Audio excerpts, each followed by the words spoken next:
Muito triste ter que falar a respeito desse atentado que aconteceu em Santa Catarina, onde faleceram professores e bebês dentro de uma creche por um menino de 18 anos. Tudo indica, a gente não pode ter certeza, que se trata de um caso de esquizofrenia e provavelmente aquelas esquizofrenias hebefrênicas, aquela que a pessoa já carrega traços e tendências desde que nasceu. Já se fala em distúrbios de socialização. Para você entender, não adianta você buscar uma lógica formal para tudo aquilo que aconteceu. O esquizofrênico, ele vive dentro do delírio dele, é diferente do psicopata, que nem no caso do Dr. Jairinho, onde o cara é dominado por um impulso.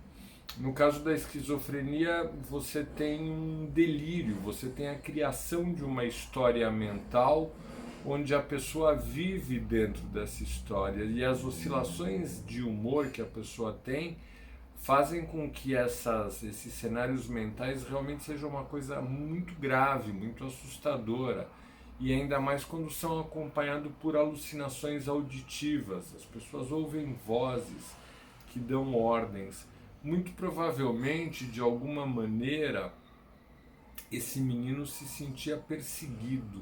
Ele tinha a sensação de que tinha de alguma forma um complô contra ele. Mas como é uma coisa de dentro da cabeça dele, a maneira como ele organiza isso é totalmente aleatória. Ele cismou com a creche. Pode ser uma cisma que ele viesse carregando há algum tempo, pode ser uma cisma que ele teve naquele dia, de alguma forma identificando o inimigo que o quer agredir, que o quer perseguir, dentro daquela creche. É um horror porque não tem de verdade nenhuma conexão com a realidade. Ele projeta o delírio dele, o cenário mental dele, para uma realidade aleatória. Azar de quem de alguma forma for identificado com isso daí, e redunda nisso. Juridicamente, dentro das leis brasileiras e até universais, essa é uma pessoa que não tem arbítrio, ela não tem responsabilidade pelo que ela faz, porque ela está fora de si. Diferente do psicopata, que tem consciência do que está fazendo, mas é dominado pela necessidade do prazer perverso, mas ele sabe que está matando alguém, ele sabe que está agredindo alguém, ele sabe que ele está fazendo alguém sofrer e até se alimenta desse tipo de prazer. O esquizofrênico, ele não tem consciência do que ele está fazendo.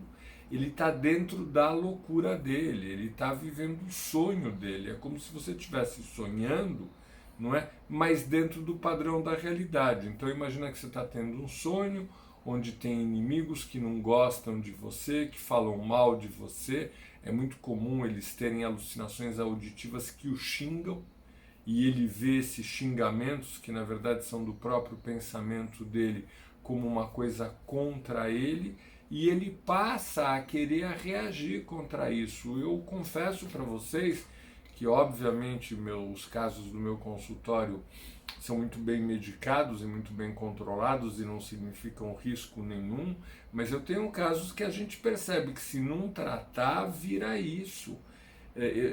Tem um rapaz que ele tem uma dificuldade de socialização, e essa dificuldade de socialização vai virando uma paranoia. Ele vai enxergando como se as pessoas estivessem criando contra ele essa dificuldade que ele sente.